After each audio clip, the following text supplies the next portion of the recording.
जब भी भगवत वार्ता संबंधी, भगवत कथा संबंधी चर्चा होती है तो प्राय करके यहां से कहा जाता है कि श्रवण मंगलम, किसको सुनने मात्र से मंगल होता है। पर कैसा मंगल होता है, किस वस्तु की प्राप्ति होती है? देखिए, प्रत्येक शब्द में कुछ ऊर्जा है, प्रत्येक शब्द में कुछ शक्ति है। वो सकारात्मक भी हो सकती है, वो नकारात्मक भी हो सकती है, और हम नित्य प्रति जीवन में इसका अनुभव करते हैं। कोई कटु शब्द कहता है तो तत्काल हमारे भीतर कुछ वैसी ही प्रतिक्रिया होती है। कोई मीठी बात बोलता है तो मन को प्रिय लगता है। पर यहां मैं एक बात आपको निवेदन करूं कि जो भगवत कथा के शब्द हैं वो न तो सकारात्मक हैं और न नकारात्मक हैं। वो सीधे सीधे दिव्य हैं, दैवीय हैं, भगवदीय हैं। और जैसा मैंने आपको कहा कि प्रत्येक शब्द आपके भीतर कुछ हलचल करता है, प्रत्येक शब्द आपके भीतर कोई प्रतिक्रिया आपके भीतर होती है, कुछ घटता है आपके भीतर जैसे ही आप कुछ सुनते हैं। तो भगवत कथा जो है, इसका श्रवण करने से सकारात्मक नकारात्मक अच्छा बुरा जैसा कुछ नहीं, सीधे सीधे एक दैवीय परिवर्तन होता है। और जहां से मैंने बात आरंभ की कि श्रवण मंगलम, क्या मंगल होता है, कथा के शब्दों में ऐसी कौन सी शक्ति निहित है, कथा के शब्दों में ऐसी कौन सी वस्तु छिपी है कि सुनने मात्र से ही वो जीव का मंगल कर देती है। और क्या मंगल कर देती है? कथा के शब्दों में जागृति है। कई बार चर्चा हुई, गोस्वामी जी कहते हैं कि सब व्याधियों का मूल क्या है? मोह। सकल व्याधिन कर मूला, मोह है। और कथा के शब्दों में क्या शक्ति है? कथा के शब्दों में उस माया और मोह के आवेश में सोए हुए जीव को जगाने की शक्ति है। कथा के शब्दों में जागृति है।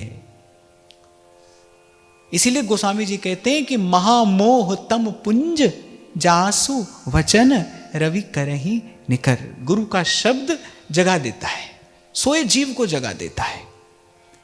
और ये जो जीव की निद्रा है, क्योंकि ये जन्म जन्म की निद्रा है और बड़ी प्रगाढ़ निद्रा है, गोस्वामी जी तो कहते हैं सब सोवनहारा, सभी सो रहे हैं, कोई जागा नहीं है।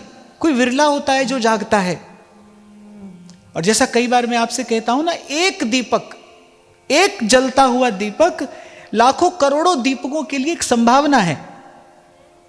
एक जलता हुआ जो दीपक है वो करोड़ों दीपकों के लिए एक संभावना है।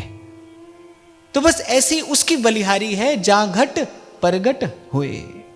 कबीर कहते हैं ना, घट घट मेरा साइया सूनी सेज न कोए, पर बलिहारी वा घट के जा घट परगट होए। भ्रम भूल में भटकते उदय हुए जब भाग, मिला अचानक गुरु मुझे, लगी लगन की और मुझे तो लगता है कि कोई राजा होकर जन्म ले, भिक्षुक होकर जन्म ले, समृद्ध होकर मरे, दरिद्र होकर मरे। कबीर कहते हैं ना, आए हैं सो जाएंगे, राजा रंक फकीर, कोऊ सिंहासन चढ़ चला और कोऊ बंधा जंजीर। गुरु के मिलने से पहले अच्छा हो बुरा हो, राजा हो भिक्षुक हो, पर वो सब एक सा ही है। जो वास्तविक परिवर्तन जीवन में आता है ना, जिसको परिवर्तन कहना चाहिए, जो वास्तविक परिवर्तन जीवन में आता है, वो तो जीवन में संत के और गुरु के आगमन के बाद ही आता है। नहीं तो उससे पहले जीव पाप कर रहा है तो भी सोया है, पुण्य कर रहा है तो भी सोया है। पाप पुण्य की डोर में बंधा जीव, आस की पास में बंधा जीव सोया ही है। पुण्य भी जीव करता है तो संसार के सुख को प्राप्त करने की आशा से ही तो करता है। ये करके कुछ मिलेगा, ये करके कुछ पा जाऊंगा, इसी आशा से ही तो जीव पुण्य करता है। मैं तो कहता हूं वास्तविक पुण्य भी जीवन में संत और गुरु के आने के बाद ही होता है। वही आपको सिखाता है भाई, करण करावण हार आप करने वाले नहीं हो। कोई अगर अच्छा भी आप कर रहे हो तो कोई आपसे करा रहा है। ये तो मैं आपको अपने जीवन का अनुभव बता रहा हूं। व्यक्ति को लगता है कि भाई ये मैंने अमुक कार्य बड़ा अच्छा कार्य किया, अमुक मैंने पुण्य का कार्य किया, पर जीवन में जब संत आता है, सत्संग आता है, तब जीव को ये जागृति होती है, ना मैंने कुछ है किया, ना कछु करने योग, जो कुछ किया सो आपने, प्रभु आप ही करने योग। ये खबर भी तो सत्संग की कृपा से ही पड़ती है ना। संत ही तो बताता है। हम भी ऐसा ही कर रहे थे, हम भी उसी कक्षा में ही पढ़ रहे थे। हमको भी ऐसा लगता था भाई जो अच्छा कर रहे हैं इसका फल मिलेगा, कुछ मिलेगा। वो कुछ पाने की लालसा से ही करते थे। पर ऐसा नहीं कुछ नहीं मिलता है, मिलता है, कुछ तो मिलता ही है। जो जस करे सो तस फल चाखा। पर जो पहले कभी मैंने आपसे कहा था ना, उस सब का फल अंततः क्या है? करना, भरना और मरना। संसार की सवारी कोई भी हो भाई, साइकिल हो तो भी आप एक स्थान से दूसरे स्थान तक पहुंचोगे। वो पहला स्थान भी संसार होगा, दूसरा भी संसार होगा। और आप हवाई जहाज में बैठ जाओ, आप हवाई जहाज में बैठ जाओ, वो भी क्या करेगा? एक जगह से आपको उठाएगा, दूसरी जगह पर आपको उतारेगा, पर वो दोनों ही जगह है तो संसार में ही ना।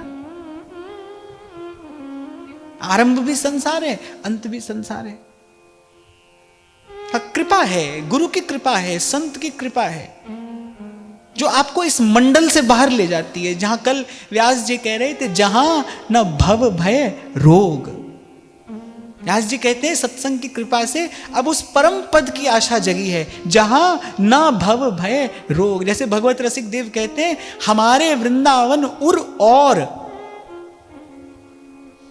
माया काल जहां नहीं व्यापे, जग की दौरा दौर हमारे वृंदावन उर और।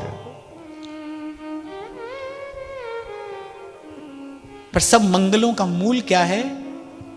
संत विशुद्ध मिलहि परिते ही, चितवत राम कृपा करिजे ही, चितवत राम कृपा करिजे। नारद जी बड़े व्याकुल हो गए जब कोई समाधान नहीं मिल रहा। खूब वेद का पाठ कर लिया और अनेक अनेक बार गीता जी का गान करके सुना दिया। सब वेद शास्त्रों का पाठ हो गया, गान हो गया, अनुष्ठान हो गया, लेकिन वो ज्ञान और वैराग्य अचेत ही पड़े हैं।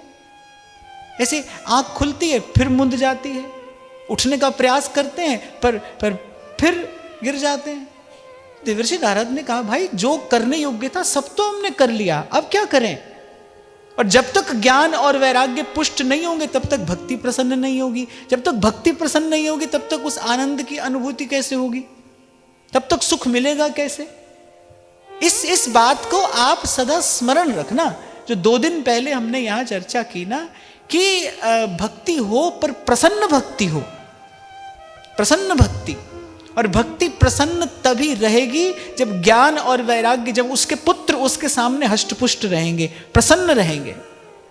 ये तो बड़ी सीधी सी बात है समझने की। माता तभी तो प्रसन्न है ना जब उसका बालक सुखी है। बालक सुखी है तो माता प्रसन्न है। माता को अपने कष्ट से कष्ट नहीं है, पर बालक के कष्ट से कष्ट है। तो भक्ति तभी प्रसन्न होगी जब ज्ञान और वैराग्य पुष्ट रहेंगे। और ज्ञान और वैराग्य को पुष्ट करने का एकमात्र उपाय, यही चर्चा यहां पर हो रही है। सब कर लिया नारद जी ने, लेकिन ज्ञान और वैराग्य वो प्रसन्न नहीं हो पाए, वो सचेत नहीं हो पाए, वो अचेतवत ही पड़े हैं। तब श्री सनकादिक ने प्रकट होकर कहा कि देवर्षे, इनको पुष्ट करने का एक ही उपाय है, इनको सीधे सीधे भगवान की कथा सुनाइए, इनको कृष्ण कथा सुनाइए। उन कथा के शब्दों में कुछ ऐसा है, उन कथा के शब्दों में संजीवनी है, वो इनको पुनः पुष्ट कर देंगे, प्रसन्न कर देंगे, और इनके पुष्ट होते ही भक्ति आनंदित हो जाएगी। तो जब सनकादिक का आगमन हुआ, अच्छा कल एक और छोटी सी बात यहां से कही गई थी, उसका पुनः स्मरण करना चाहिए। जब देवर्षि नारद थोड़े व्याकुल हुए ना कि भाई क्या करें, अब किसके पास जाएं, किससे पूछें, क्या उपाय है भक्ति के उत्थान का, मैं इसको वचन दे चुका हूं। तब आकाशवाणी हुई, आकाशवाणी ने कहा कि आप घबराइए मत, मार्ग तो है, पर वो मार्ग हम नहीं बता सकते, वो मार्ग संत बता सकते हैं। आप देखो भगवान की वाणी हो रही है, पर भगवान कह रहे हैं कि भाई उपाय हमारे पास नहीं है, उपाय तो संतों के पास है, संत की शरण में जाइए। इसीलिए सब संतों ने विचार कर प्रभु से अंत में यही मांगा, साधु संगति करी अनुदिन राती। संत के पास रहोगे, संत के निकट रहोगे, सत्संग में बने रहोगे, तो ज्ञान वैराग्य सत्संग की कृपा से हष्ट पुष्ट रहेंगे। सत्संग ही ज्ञान और वैराग्य का आहार भी है, सत्संग ही ज्ञान और वैराग्य की औषधि भी है। सुनते रहिए, सुनते रहिए। कैसे हो जाएं हमारे कान? जिनके श्रवण समुद्र समाना। जैसे समुद्र में अनंत अनंत धाराएं आकर गिरती हैं, पर समुद्र कभी किसी को ना नहीं बोलता। समुद्र ये नहीं कहता ना कि बस हो गया अब और नहीं, समुद्र कभी ना नहीं कहता। कह रहे ऐसे हो जाएं हमारे कान, जिनके श्रवण समुद्र समाना। कथा तुम्हारी सुभग सरनाना, कथा तुम्हारी सुभग सरनाना। और एक और बात, ये अपने आप को कसौटी पर कसने के लिए है कि हमने श्रवण करना आरंभ किया कि नहीं। क्योंकि जब वस्तुतः श्रवण होता है तो श्रवण का प्रसाद क्या है? जैसे नाम जप का फल क्या है? नाम जप का फल है कि नाम जप में रुचि बढ़ जाए, यही नाम जप का फल है। सेवा का फल क्या है? सेवा का लोभ बढ़े, सेवा का आनंद बढ़े, सेवा का सुख बढ़े, यही सेवा का फल है। ऐसे श्रवण करना हमने आरंभ यदि किया तो उसका प्रसाद क्या मिलेगा? श्रवण की लालसा बढ़ेगी। क्योंकि एक और बात इसी प्रसंग में श्री गोस्वामी जी कहते हैं, रामचरित जे सुनत अघाही, रस विशेष तिन जाना नाही, रस विशेष तिन जाना नाही। रामचरित जे सुनत अघाही, रस विशेष तिन जाना नाही। उस दिन मैं आपको कह रहा था ना कि कभी कभी व्यक्ति राग के रस को तो नहीं जानता पहचानता, केवल और स्वर और ताल के माधुर्य से भी सुख लेता है। तो कभी कभी ऐसे भी होता है। पर कथा का एक रस विशेष है। कथा का रस विशेष क्या है? भगवतीय रस ही कथा का रस विशेष है। स्वर ताल का रस कथा का रस नहीं है, गीत संगीत का रस कथा का रस नहीं है। कथा का रस क्या है? भगवतीय रस ही कथा का रस है। और जब जब भगवत रस का आवेश होता है तब संसार की विषय वासना उसकी कृपा से स्वतः निर्मूल हो जाती है। तो इसलिए मैंने कहा कि ये कुछ बात गोस्वामी जी ने कही है इसलिए ताकि हम अपने आप को इस कसौटी पर कसे कि भाई अभी तक सुन ही रहे हैं या श्रवण करना आरंभ किया है। नारद जी तो भक्ति सूत्र में कहते हैं, कथादिश्व अनुराग इति गर्गः। अरे महर्षि गर्ग के मत में तो कथा में अनुराग हो जाए यही भगवान की भक्ति है। और ऐसे ऐसे महापुरुषों का वर्णन मिलता है कि जो सतत भगवत कथामृत का ही पान करते हैं, बस यही उनकी भक्ति है। सनकादिक कैसे है? 3 श्रोता बन जाते हैं, 1 वक्ता बन जाता है। पर वो निरंतर भगवत कथा का अमृत पान करते रहे, क्योंकि उन्होंने जान लिया भाई ये सार की सार वस्तु है, केवल इसका आश्रय ले लेने पर फिर कुछ और करना शेष रहता ही नहीं। हाँ, पर इतना अवश्य मैं कहूंगा कि जैसे समुद्र में गोता लगाने वाले को पहली ही बार में मोती नहीं मिलता, मिल भी सकता है, नहीं भी मिल सकता है, तो इसका अर्थ ये नहीं है कि समुद्र में मोती है ही नहीं, वहां तो मोती भी है, रत्न भी है।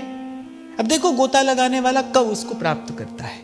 ऐसे ये जो कथा की धारा है, इसमें गोता लगाया जाता है, बार बार लगाया जाता है, पुनः पुनः लगाया जाता है, फिर कभी वो भाव का मोती जो है वो हाथ लगता है।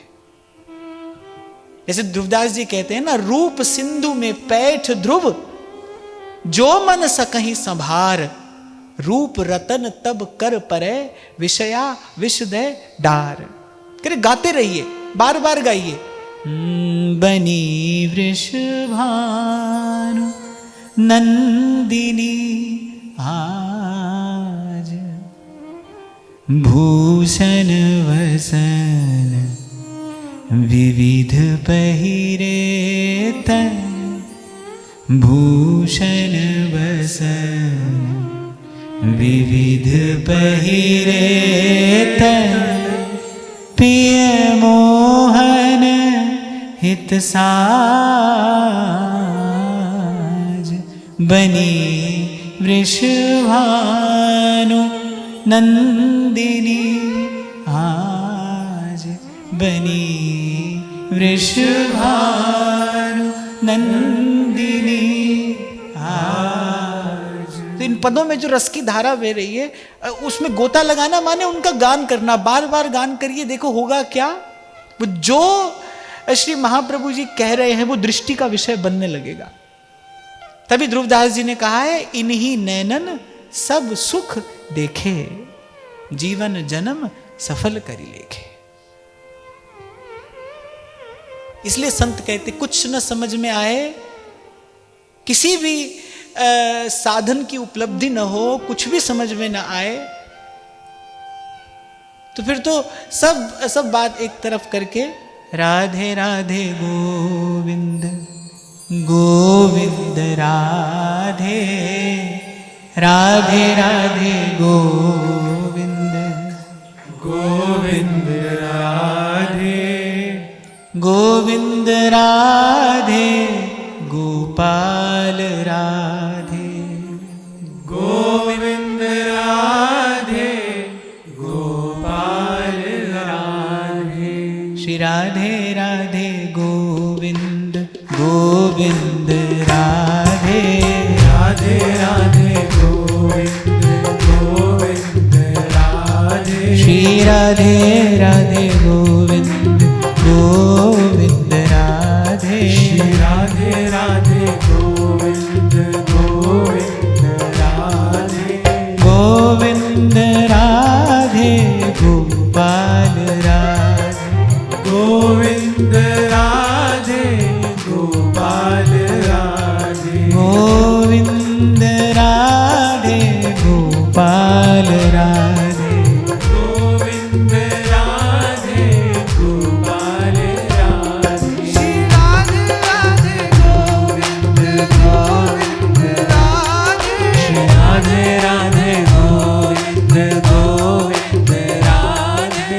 राधे राधे गोविंद गोविंद राधे, श्री राधे राधे गोविंद गोविंद राधे। महाराज वाणी में कहते हैं ना, तहां वैकुंठ जहां कीर्तन तेरा, जहां भगवान नाम का गान हो रहा है, कीर्तन हो रहा है, करे तहां वैकुंठ, अर्थात वो जो स्थान है वो माया और काल से परे हो जाता है। वैकुंठ क्या है? जो जहां पर माया और काल की गति नहीं है। कह रहे तहां वैकुंठ जहां कीर्तन तेरा, जहां कीर्तन होता है, वो स्थान जो है वो माया और काल से परे हो जाता है। इस समय किया हुआ शुभ संकल्प अवश्य फलीभूत होता है। इसलिए मैं कई बार आपको कहता हूं सुनते समय थोड़ी असावधानी हो जाए कोई बात नहीं, पर जब कीर्तन हो तो कुछ सावधान होकर उच्च स्वर से, प्रेम से, भाव से भगवान नाम का उच्चारण करिए। ये आपकी सोई चेतना को जगाने वाला क्षण है। ये आपके आसपास जो बैठे हैं इनमें से कोई ऐसा होगा जिसका परमाणु सशक्त होगा, तो इस क्षण का लाभ लेना चाहिए। राधे राधे गोविंद गोविंद राधे, राधे राधे गोविंद गोविंद राधे, श्री राधे राधे गोविंद गोविंद राधे, राधे राधे गोविंद गोविंद राधे, गोविंद राधे गोपाल राधे, गोविंद राधे गोपाल राधे, गोविंद राधे गोपाल राधे, गोविंद राधे गोपाल राधे, श्री राधे राधे गोविंद गोविंद राधे, राधे राधे गोविंद गोविंद राधे, श्री राधे राधे गोविंद गोविंद राधे, राधे गोविंद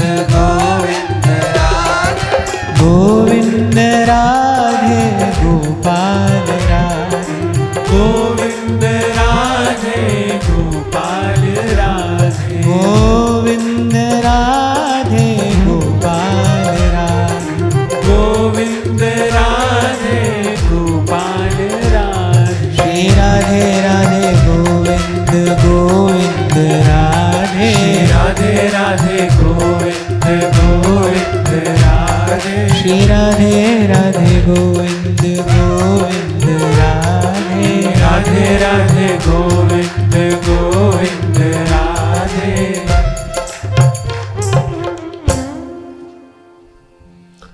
भाग्योदयेन बहुजन्म समर्जितेन सत्संगमं च लभते पुरुषो यदा वै अज्ञानहेतुकृतमोहमदान्धकार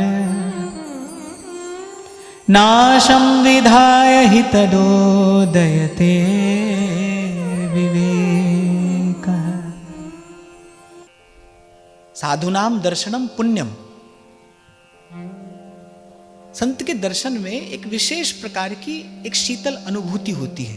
जब संत का दर्शन होता है ना, त्रिताप से तपे हुए जीव को, आपने भी शायद कभी अनुभव किया हो कि कभी कभी किसी को देखते ही आपको नेत्रों से अश्रु प्रवाह होने लगता है, आप जानते भी नहीं ये क्यों हो रहा है। कभी किसी संत का दर्शन करते ही ऐसे आपका हृदय जो है वो द्रवीभूत हो जाता है। ऐसा बहुत लोगों का अनुभव भी मैंने पढ़ा कि जब कथा में आए, आकर बैठे, तो पता नहीं क्यों ऐसे ऐसे अश्रुधारा बहने लगी। वो क्या है? वो आत्मा को मिली सुखानुभूति है। जब आत्मा सुखी होती है तब ऐसा लक्षण प्रकट होता है, जब आत्मा को सुख होता है। तो नारद जी कह रहे हैं, भाग्योदयेन बहुजन्म समर्जितेन, आप जैसे संतों का दर्शन बहुजन्म समर्जितेन, अनेक अनेक जन्मों के जब पुण्य संचित होते हैं। बड़ भागी मैं सतगुरु पाया, मन की दुविधा दूर न साई, जो वस्तु मैं ढूंढी जग में, सो वस्तु घट भीतर पाई। सत्संगमम च लभते पुरुषो यदा वै। और फिर नारद जी कह रहे, यदि ऐसा सत्संग हो जाए, यदि आप जैसे किसी भगवत प्रेमी का, किसी महानुभाव का, किसी समर्थ का दर्शन हो जाए, तो फिर नारद जी कहते हैं, अज्ञान हेतु कृत मोह मदांधकार, मोह का, मद का अंधेरा फिर सदा सदा के लिए छट जाता है। नाशम विधायत हि तदोदयते विवेक।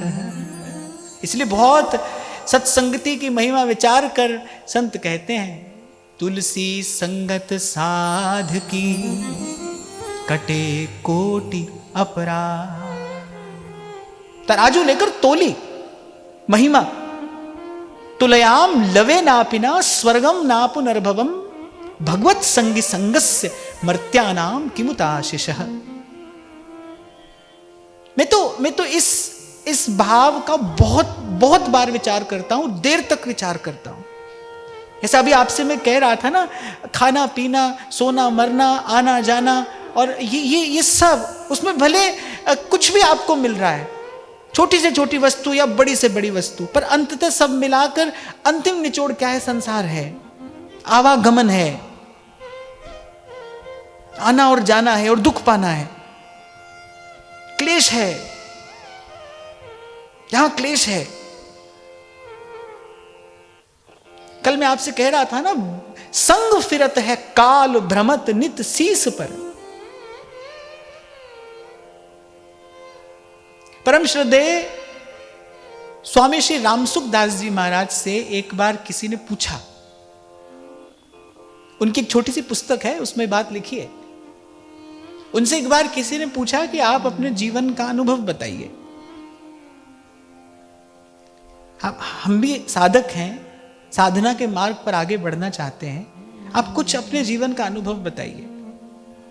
तो स्वामी जी ऐसे मुस्कुराते हुए बोले हमने बहुत कष्ट सहा है, आप भी सही है, यहां बहुत कष्ट है। इसलिए महाप्रभु कह रहे यही डर ही डरप, इस कष्ट से डरिए।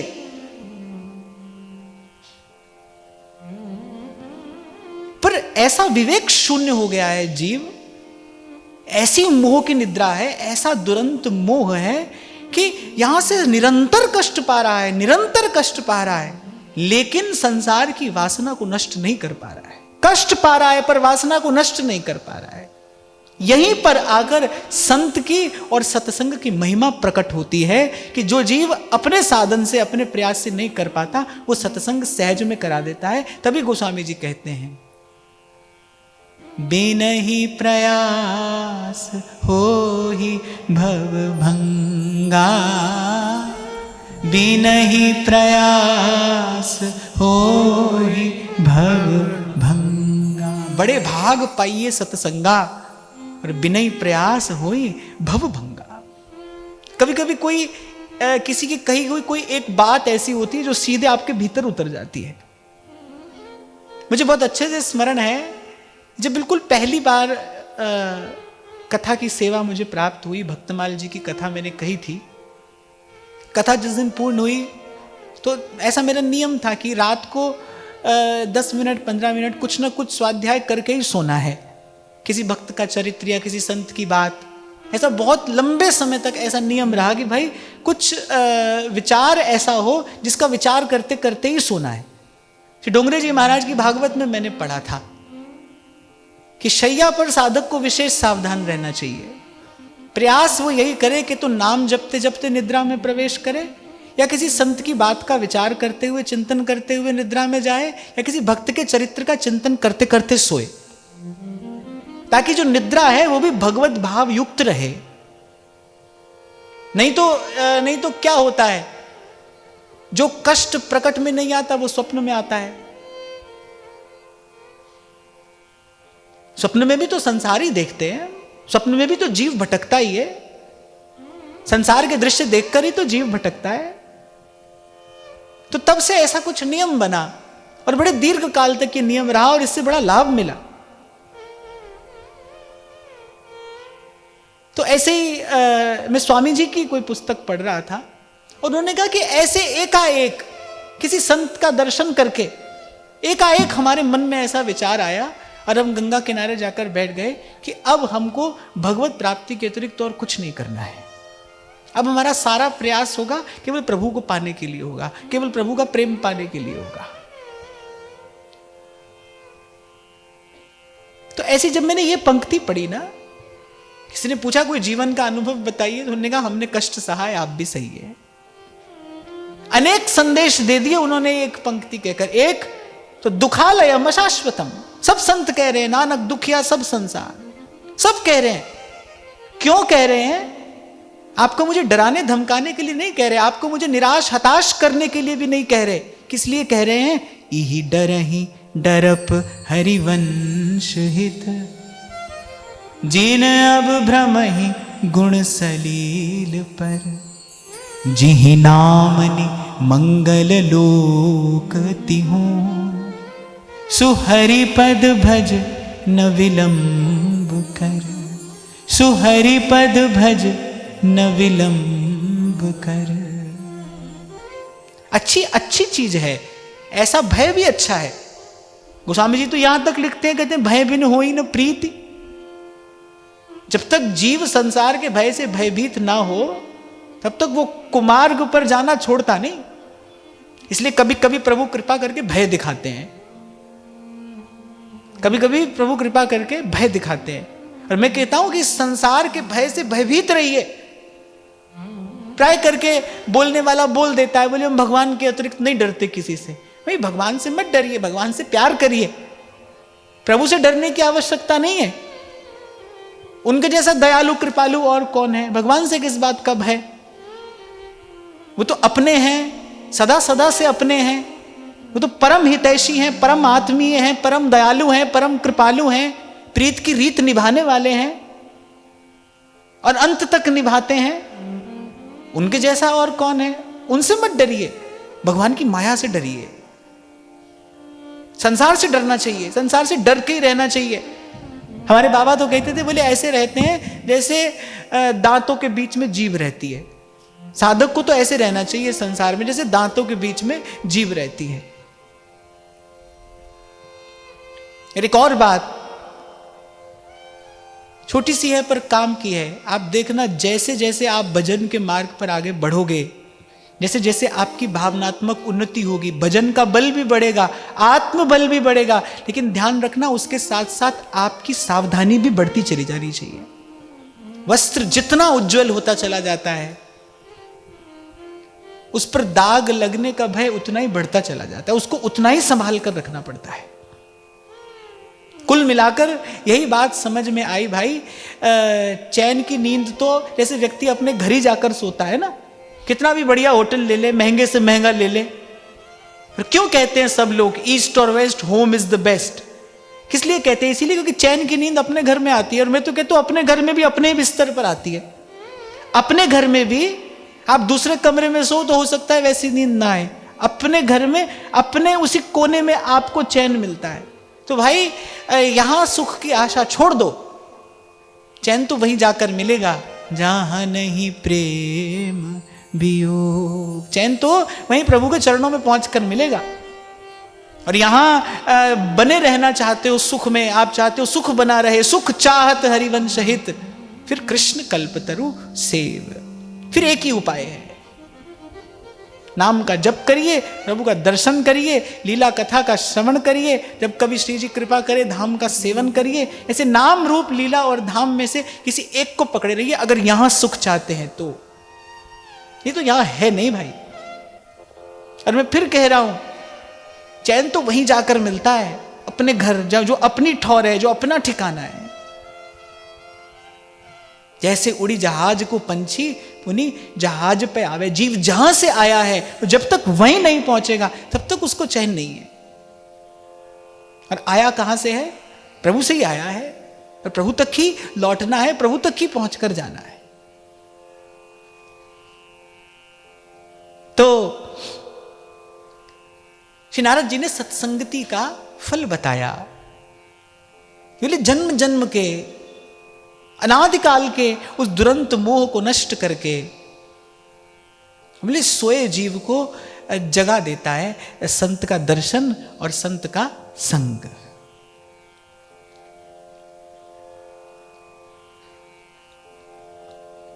फिर नारद जी ने सनकादिक से पूछा कि आपने उपाय बता दिया है कि इनको कथा सुनाइए, प्रभु की कथा, इनको श्री कृष्ण कथा सुनाइए, इनको भागवत की कथा सुनाइए।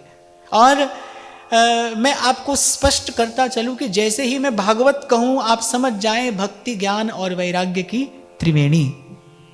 भागवत अर्थात भक्ति ज्ञान वैराग्य की त्रिवेणी, उसका नाम भागवत है, जिसमें गोता लगाते ही महाराज परीक्षित को मिल गए श्री कृष्ण।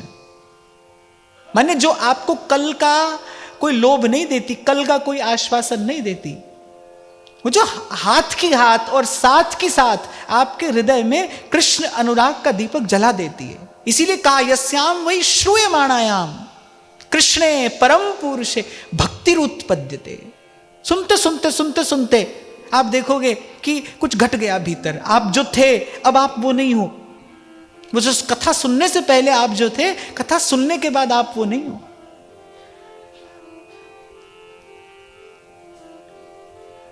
तो नारद जी ने कहा जब आपने इतना सुंदर उपाय बता दिया है, अब विलंब नहीं करना चाहिए, तो बताइए कहां पर बैठकर ये कथा हो। तो सनकादिक ने बताया गंगा द्वार समीपे तु तटमानंद नामकम। बोले गंगा द्वार समीपे और आनंद नामक तट पे। अब देखो कितना सुंदर स्थान बताया है। आनंद अर्थात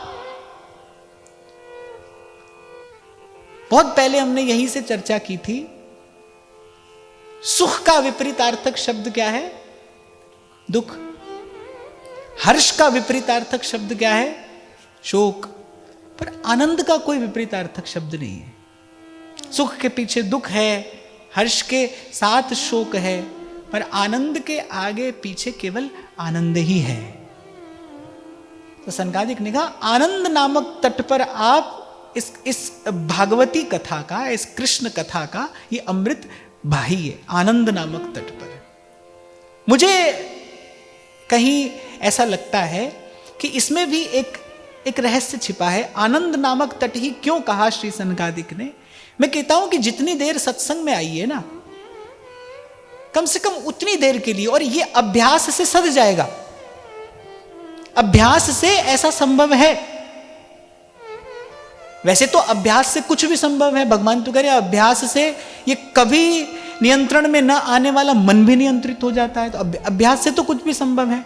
ये जो मैं आपको कहने जा रहा हूं ये अभ्यास से संभव है कि जब आप आए, अब मान लीजिए आप 1.5-2 घंटे के लिए यहां पर आते हैं, तो बस 1.5-2 घंटे का ये अभ्यास हो कि जैसे ही आप इस प्रांगण में प्रवेश करते हैं, भाई उतनी देर के लिए प्रयास करके विचार पूर्वक अपने सब संबंधों को एक ओर रखकर, अच्छी से अच्छी बात भी और बुरी से बुरी बात भी दोनों एक ओर रखकर, भगवान एक बड़ी प्यारी बात कहते, कह रहे सन्मुख होई जीव मोहि जबहि, जन्म कोटि अगनास ही तबहि। भगवान ने न स्त्री कहा, न पुरुष, न ब्राह्मण क्षत्रिय वैश्य कहा, न अपना पराया कहा, कुछ नहीं कहा। भगवान कह रहे सन्मुख होई जीव मोहि जबहि। और जीव कौन है? जीव न किसी का माता है, न पिता है, न भाई है, न बंधु है, न सखा है, न मित्र है, न पुत्र है। जीव क्या है? ईश्वर अंश जीव अविनाशी, चेतन अमल सहज सुख राशि, चेतन अमल सहज सुख राशि। जीव कौन है? भगवान का है। बस जीव का ये परिचय है कि जीव भगवान का है। तो ऐसे जितनी देर के लिए आप यहां आते हैं ना, अभ्यास पूर्वक कम से कम उतनी देर के लिए सब बात एक और रखकर, और मैं आपको फिर कह रहा हूं भाई अभ्यास से ऐसा सध जाता है। इसके लिए अभ्यास की आवश्यकता है। आपको सतत अभ्यास करना पड़ेगा कुछ दिन, फिर आप देखोगे कि वो विचार दृढ़ होता जा रहा है। अरे संसार के विचार का पुनः पुनः अभ्यास करके जीव संसार का हो गया ऐसा लगता है। इसका किसके मूल में कारण क्या है? संसार के विचार का बार बार अभ्यास किया है।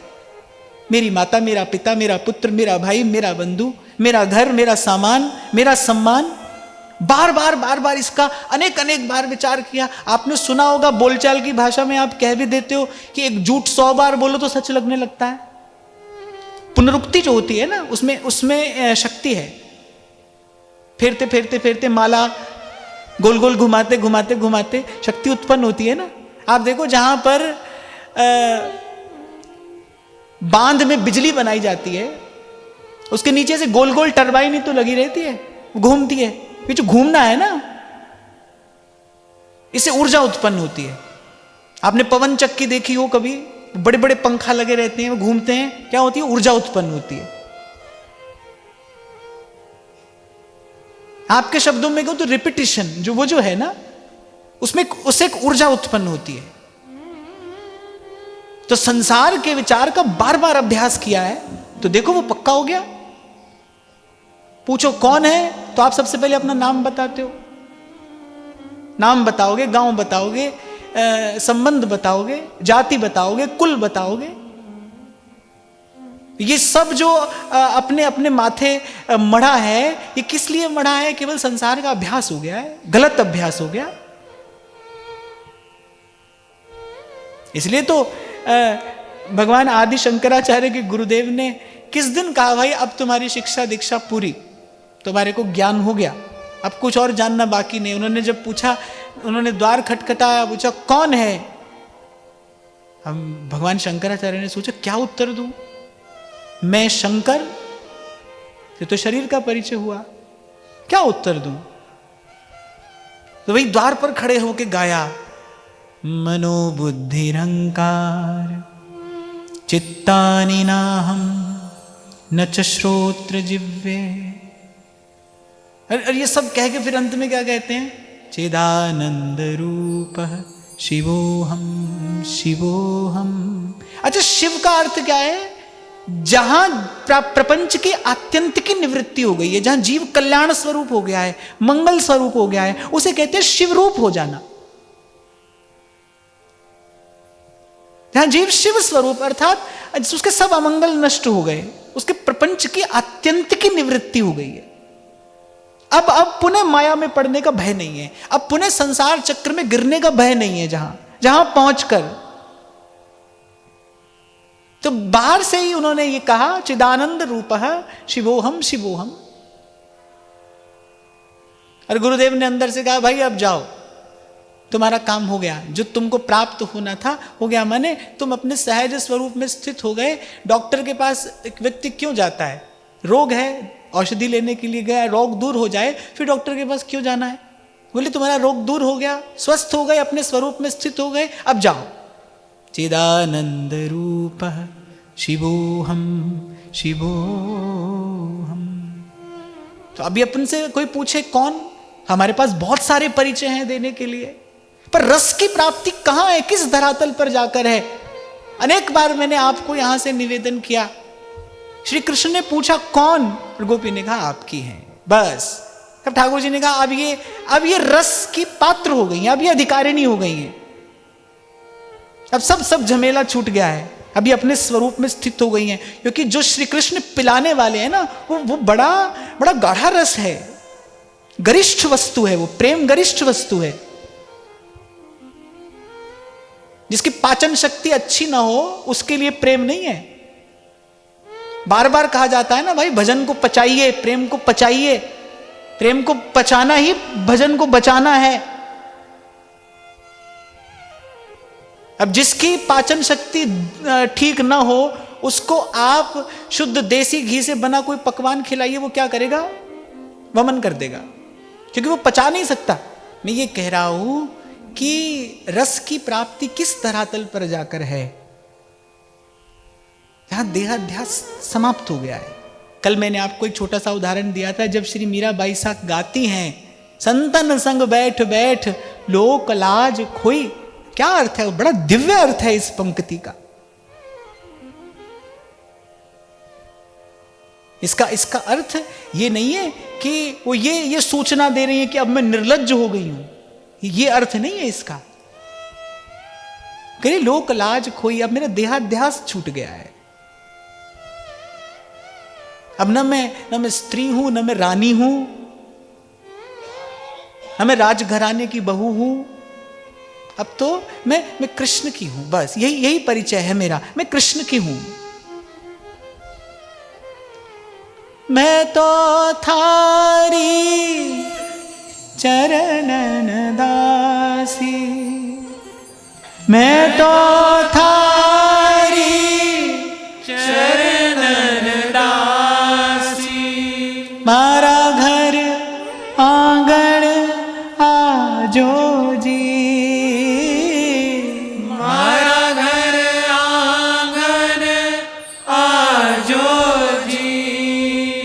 मीरा के प्रभु समरथ स्वामी, मीरा के प्रभु समरथ स्वामी, मीरा के प्रभु समरथ स्वामी, मीरा के प्रभु समरथ स्वामी, बेड़ा पार लगा जो जी सांवरा हमारी प्रीत निभा जो जी सांवरा हमारी प्रीत निभा जो जी। तो मैं ये निवेदन कर रहा था, थोड़ा सा अभ्यास आपको करना है कि जब यहाँ आते हैं, जब सत्संग में आते हैं, जब सत्संग में प्रवेश करते हैं, जूता उतार देते हो ना बाहर, जैसे जूते की जोड़ी बाहर उतारते हो ना, ऐसे अहमता ममता भी बस अपने मन को यही अभ्यास कराना है, भाई 1.5 घंटे के लिए अब हम किसी के नहीं हैं। इससे पहले जो था वो इसके बाद में देखेंगे, पर इस 1.5 घंटे के लिए, इतने समय के लिए अब हम किसी के नहीं, अब हम केवल प्रभु के हैं। कहने का तात्पर्य यह है, प्रभु के सन्मुख जब कोई जीव होकर जाता है, अर्थात प्रभु का होकर जाता है, जीव अर्थात जो प्रभु का है, केवल ईश्वर अंश मात्र नहीं है, वो प्रभु का सेवक भी है, प्रभु का दास भी है। और वेद तो कहता है वो प्रभु का सखा भी है। द्वासुपर्णा सयुजा सखाय, वो सखा भी है। और मैं आपको ये बात इसलिए कह रहा हूं कि इसका अभ्यास करना पड़ेगा, क्योंकि केवल कहने भर से ऐसा नहीं होगा। मन तो यहां बैठे बैठे भी सब छलांग लगाता है ना बाहर, यहां पर जब आप बैठते हैं, ये तो खैर सत्संग का प्रभाव है जो समेट लेता है मन को, लेकिन फिर भी जब जब मन को अवसर मिलता है, जैसे ही मन को अवसर मिलता है, मन अपनी उछल कूद तो कर ही लेता है। तो इसलिए मैंने कहा भाई इसका अभ्यास करना। तो 1, 2, 4, 5, 10 दिन में हो सकता है सफलता ना मिले, पर अभ्यास से सफलता मिलती है, ये बात निश्चित है। करते करते होने लगता है, ये बात निश्चित है। देर सवेर होगा पर होगा।